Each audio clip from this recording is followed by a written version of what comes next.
Welcome back of economics class of 10th। बच्चों, आज हम लोग पार्ट 2 पढ़ेंगे। चैप्टर 2 का पार्ट 2 पढ़ेंगे, कंपेयरिंग द थ्री सेक्टर। इससे पहले हम लोग फर्स्ट पार्ट में सेक्टर्स के बारे में पढ़े थे। इसमें 3 सेक्टर्स होते थे, प्राइमरी सेक्टर, सेकेंडरी सेक्टर और टेरिटरी सेक्टर। यानी जिसे हम लोग एग्रीकल्चर सेक्टर भी बोलते थे, इंडस्ट्रियल सेक्टर भी बोलते थे और सर्विस सेक्टर बोलते थे। आज तीनों सेक्टर के कंपेयर करेंगे, यानी कि तीनों में तुलना कैसे करते हैं। So the various production activities in the primary, secondary and tertiary sector produce a very large number of goods and service also. The three sector have a large number of people working in them to produce these goods and service. हम लोग जितने भी प्रकार के जो विभिन्न प्रकार के जितने सेक्टर्स यानी प्राइमरी, सेकेंडरी, टेरिटरी सेक्टर जो है, ये बहुत ही अधिक मात्रा में, बहुत ही लार्ज नंबर ऑफ में ये किसी भी वस्तुओं का, किसी भी सर्विस का प्रोवाइड हमें कराता है। साथ ही साथ ये सभी सेक्टर्स में काफ़ी ज़्यादा लोग क्या करते हैं, इसमें वस्तुओं का उत्पादन करने में, सर्विस देने में बहुत सारे लोग इसमें काम कर रहे हैं, जुड़े हुए हैं। इसलिए therefore is to see much goods and service are produced and how many people work in each sector. In an economy there could be one or more sectors which are dominated in terms of total production and employment, while other sectors are relatively small in size. इसीलिए अब हम लोग ये देखना है कि प्रत्येक sector यानी जितने भी सेक्टर है उसमें कितनी वस्तुएं का, कितनी सेवाएं का प्रोडक्शन हो रहा है और उस प्रोडक्शन कितने लोग उस सेक्टर में काम कर रहे हैं। किसी भी इकोनॉमी को कुल जो उसका प्रोडक्शन, टोटल प्रोडक्शन होता है, टोटल जो उसमें एम्प्लॉयमेंट होते हैं, जबकि वो किसी भी सेक्टर से, चाहे वो सेक्टर छोटे साइज में हो चाहे वो बड़े साइज में हो। How do we count various goods and service and now the total production in this sector. यानी कि जितने भी हर सेक्टर के जो वस्तुएं या सेवाओं की जब हम गणना कैसे करते हैं और कुल उत्पादन हम कैसे जानते हैं, इसके बारे में हम लोग पढ़ेंगे। With so many thousand of goods and service produce you might think this is an impossible task. Not only would the task of enormous, you might also wonder how we can add up cars and computers and nails and furniture. It won't make sense. अब आप लोग सोचते होंगे कि हज़ारों की संख्या में, थाउजेंड्स ऑफ गुड्स यानी हज़ारों की संख्या में वस्तुओं का उत्पादन हो रहा है, उसकी सर्विस की हम लोग गणना कैसे करेंगे। ये बहुत ही इम्पॉसिबल काम है, या न केवल बहुत ही बड़ा काम है, बल्कि क्या है, आप ये एक तरह से पूरी तरह से आप क्या हो जाएंगे, आश्चर्यचकित हो जाएंगे कि हम कार और कंप्यूटर, एक कांटी से लेकर फर्नीचर की संख्या के योगफल हम कैसे कर सकते हैं। यह बहुत ही एक वॉन्ट सेंस यानी कि एक बेतुका बात ऐसा लगता है। You are right in thinking so. To get around this problem, economists suggest that the values of goods and services should be used rather than adding up the actual numbers. हाँ, हम लोग ये सही सोच रहे हैं कि कैसे इस पर गणना करेंगे, इतनी बड़ा गणना हो नहीं सकती है। इस समस्या को, इस प्रॉब्लम को सजेस्ट करने के लिए जितने भी इकोनॉमिस्ट यानी जो भी अर्थशास्त्री होते हैं, इकोनॉमिस्ट होते हैं, उन्होंने ये सुझाव है कि उनका यह सुझाव है कि जितने भी वस्तुएं होते हैं, जितने भी सेवाएं होते हैं, उनकी वास्तविक संख्याओं को जोड़ करने के आधार पर हमें उनके जो मूल्य होते हैं, उनके जो प्राइसेज होते हैं, उनके जो वैल्यूज़ होते हैं, उस वैल्यू को क्या करना चाहिए, ऐड करना चाहिए, उसका उपयोग हमें लेना चाहिए। जैसे एग्जांपल है, if 10,000 kg of weight is sold is 8 per kg, the value of weight will be 18,000. The value of 5,000 coconuts as the 10 per coconut will be 50,000. Similarly, the value of goods and service in the three tax sector are calculated and then added up. जैसे example तौर पे 10 kilogram गेहूँ 8 रुपये प्रति kilogram दर से बेचा जाता है, तो गेहूँ का जो मूल्य होगा, गेहूँ का जो प्राइस होगा, वैल्यू जो होगा, वो कितना हो जाएगा, 80,000 हो जाएगा। इसी प्रकार 10 रुपये नारियल जो है, 5,000 नारियल जो है वो 10 रुपये नारियल के हिसाब से बेच दिया गया, तो नेट डेरिवेटिव वैल्यू क्या हो गया, 50,000 हो गया। इसी प्रकार से हम तीनों सेक्टर्स के वस्तुओं का और सेवाओं के जो वैल्यू होते हैं उसको कैलकुलेट किया जाता है। उसके बाद उसको हम लोग क्या करते हैं, ऐड कर देते हैं, योगफल निकालते हैं। Remember there is one precaution on has to take, not every good that is produced and sold needs to be counted. It makes sense only to include the final goods and service. अब यहाँ याद रखें कि जितने भी हम इसको precautions लेंगे, सावधानी बरतने की ज़रूरत होती है कि जितने भी उत्पादित की प्रोड्यूस की वस्तु, जो वस्तु बेची गई वस्तु होती है उसी गणना करने की ज़रूरत हमें नहीं होती है। केवल जो अंतिम वस्तु, जो लास्ट में जो फूड और जो सेवाएं की गणना होती है उसे ही हम लोग मानते हैं। जैसे for instance a farmer who sells wheat to a flour mill for days 8 per kg, the mill grinds the weight and sells the flour to a biscuit company for ₹10 per kg.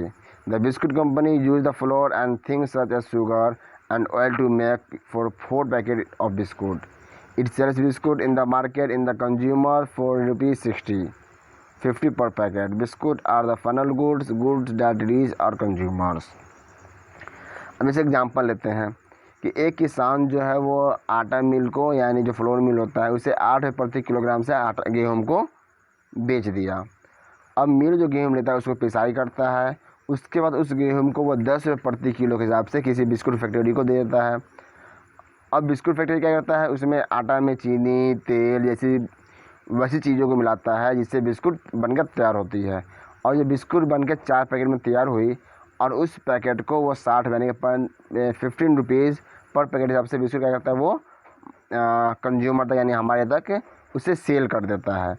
तो अब यहाँ क्या देखना है कि हमें गेहूं के दर नहीं देखना है, क्या देखना है कि बिस्कुट की जो अंतिम उत्पाद है कि गेहूं तो फर्स्ट उत्पाद हो गया, सबसे पहले प्रोडक्शन गेहूं का हुआ, फिर उससे आटा बना, आटा से फिर इसमें सामान मिला के हम लोग बिस्किट बनाए, तो लास्ट जो हमारा प्रोडक्शन हुआ वो क्या हो गया, बिस्कुट हो गया।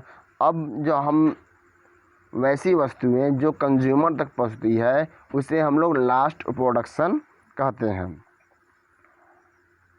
Why are only final goods and service counted? In contrast to final goods, goods such as weight and the weight floor in the example are intermediate goods. Intermediate goods are used up in producing final goods and service. The value of final goods already includes the value of all the intermediate goods that are used in making the final good.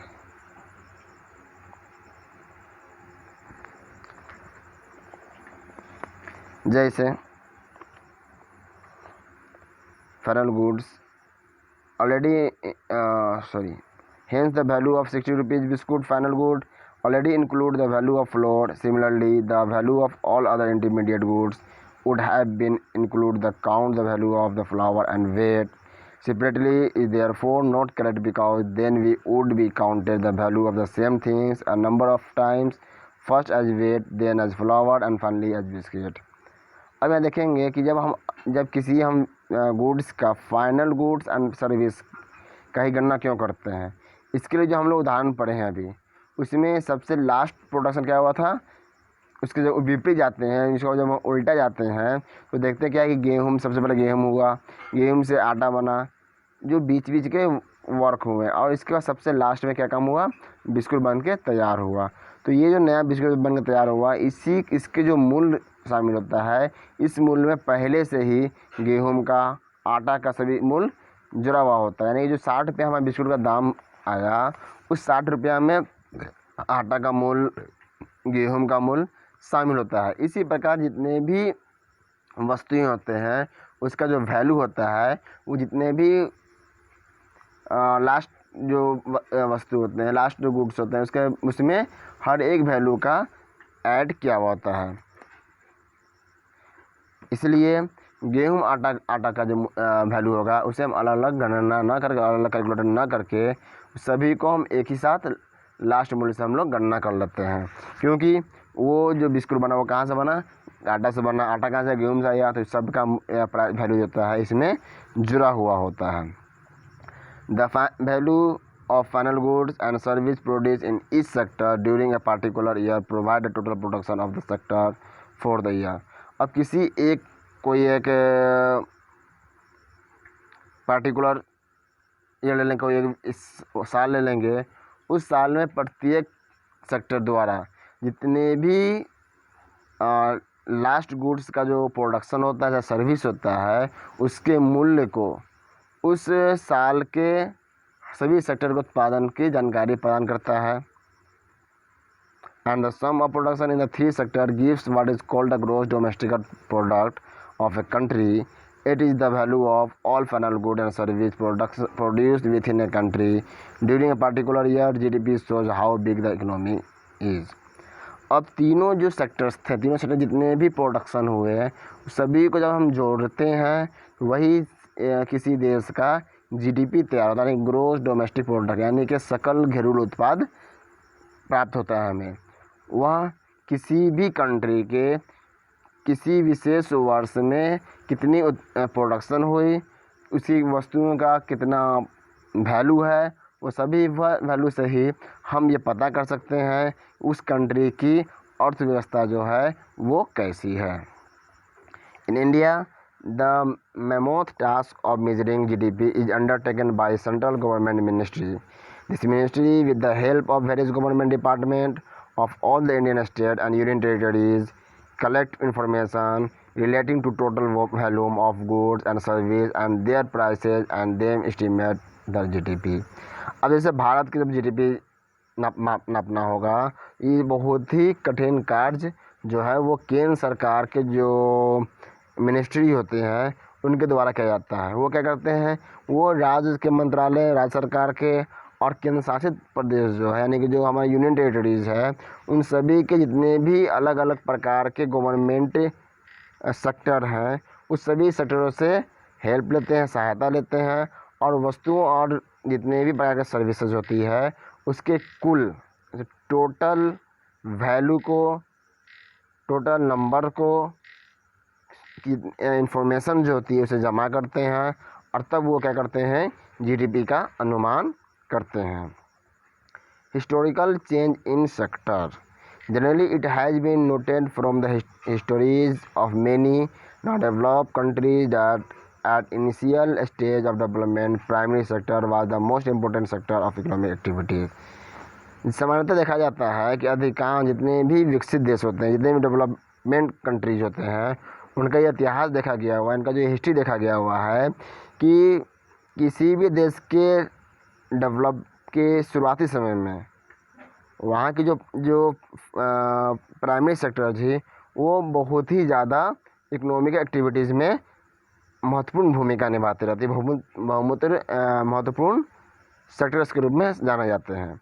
As the method of farming change the agriculture sector began to prosper. It produced much more food than before. Many people could now take up other activities.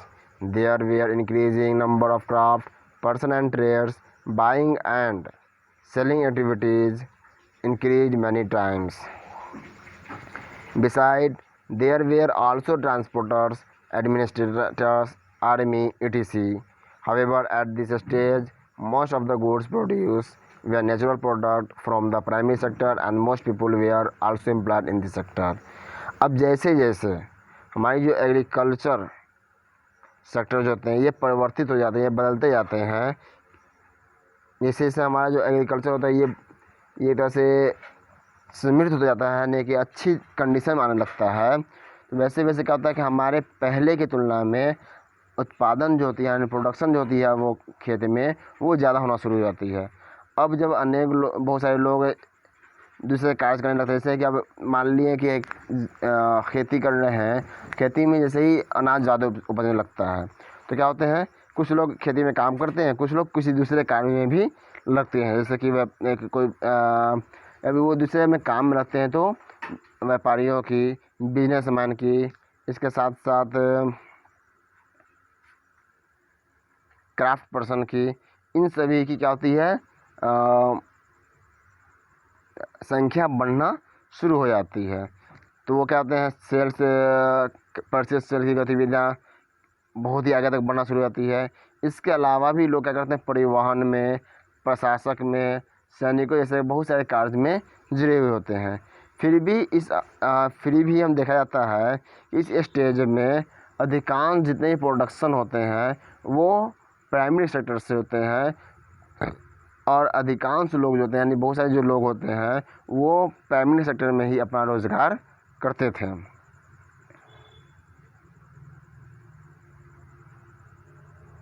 Over a long time, and especially because new method of manufacturing were introduced, factories come up that started expanding. Those people who had earlier worked on farms now began to work in factories in large number. They were forced to do so, as you read in history chapter. People began to use many more goods that were produced in factories or cheap rates. Secondary sector gradually become the most important in total production and employment. Hence, over time, a shift had taken place. This means that the importance of the sector had changed. अब बहुत समय तक यानी कि more than 100 यानी कि 100 वर्षों के अधिक तक बहुत सारे जो हमारे स्पेशली जो मैन्युफैक्चर करते थे उसकी जो बदलाव आना शुरू हो गई, यानी कि एक नए नए टेक्निक आना शुरू हो गया है, जिसके कारण जितने भी हमारे फैक्ट्रीज थे वो नए नए अस्तित्व आना शुरू हो गए, वो सामने आना शुरू हो गया। नया नया फैक्ट्रीज खुलना शुरू हो गया। जो लोग पहले खेती करते थे, खेत में काम करते थे, उनमें से बहुत सारे ऐसे लोग होने लगे जो खेती काम छोड़कर, फार्म्स छोड़कर फैक्ट्री में वर्कर के रूप में काम करना शुरू कर दिए। अब जैसे ही फैक्ट्री में जो सामान थी वो एक कम दर में, कम वैल्यूज़ पे प्रोडक्शन होना शुरू हो गया, तो जितने भी हमारे टोटल प्रोडक्शन होते थे, चाहे उसमें जितने भी वेजेस रखें, वो सभी वेजेस क्या हो गए, सेकेंडरी सेक्टर में महत्वपूर्ण भूमिका निभाना शुरू कर दिए। इस कारण क्या हो गया कि अतिरिक्त समय में भी काम होने लगा। इसका अर्थ यह हुआ कि क्षेत्रों का यानी कि सेक्टरों का महत्व धीरे धीरे बदलना शुरू, यानी कि अब यहाँ से क्या हुआ, सेकेंडरी सेक्टर के महत्व लोग ज़्यादा मानने लगे, क्योंकि इसमें कम समय में ज़्यादा इनकम लोग कर पाते थे। In the past 100 years there has been a further shift from secondary to tertiary sector. In developed countries, the service sector has become the most important in terms of the total production. अब पिछले 100 वर्षों से जितने भी development country है वो secondary sector को छोड़ के टेरिटरी सेक्टर में बदलता शुरू हो गया हुआ है। इसे जितने भी टोटल जो प्रोडक्शन होती थी, इस प्रोडक्शन को जब हम देखते थे तो वो सबसे ज़्यादा प्रोडक्शन क्या होने लगा, जो सर्विस सेक्टर थे वहाँ सबसे ज़्यादा प्रोडक्शन होना शुरू हो गया। Most of the working people are also employed in the service sector. This is the general pattern observe in development country. और सबसे ज़्यादा जो लेबर लोग थे, जो वर्किंग पीपुल थे, वे लोग सर्विस सेक्टर में काम करना शुरू कर दिए, इसमें ज्वाइन होना शुरू कर दिए हैं। इससे हमें किसी भी देश के, किसी भी कंट्री के डेवलप्ड होने का हमें साफ पैटर्न दिखाई पड़ता है। What is the total production and employment in three sectors in India over the years? Have there been change similarly to the pattern observed for the developed country? We shall see in the next section. अब जो India में जितने भी तीनों sectors हैं उन सभी sector में टोटल प्रोडक्शन और टोटल एम्प्लॉयमेंट कितने हैं, पिछले कुछ वर्षों से कितना वो डेवलप्ड किए हैं, उनके जो पैटर्न है उस पैटर्न के बारे में हम लोग पढ़ेंगे, जिससे मालूम चलेगा कि भारत में किस प्रकार से परिवर्तन हो रहा है।